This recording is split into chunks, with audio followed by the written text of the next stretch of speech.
দ্বিতীয় উপায়, খাবার পর মৌরি বা জিরা চিবানো। 1 চামচ মৌরি বা জিরা খাবার পর 2 থেকে 3 মিনিট চিবিয়ে খান।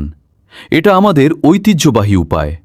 মৌরিতে থাকা অ্যানোথল গ্যাস বের করে দেয় এবং অম্বল কমায়।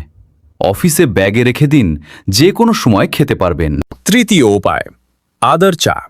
1 কাপ চায়ে আধা ইঞ্চি আদা কুচি কুচি করে কেটে চায়ের মধ্যে দিয়ে ফুটিয়ে খান।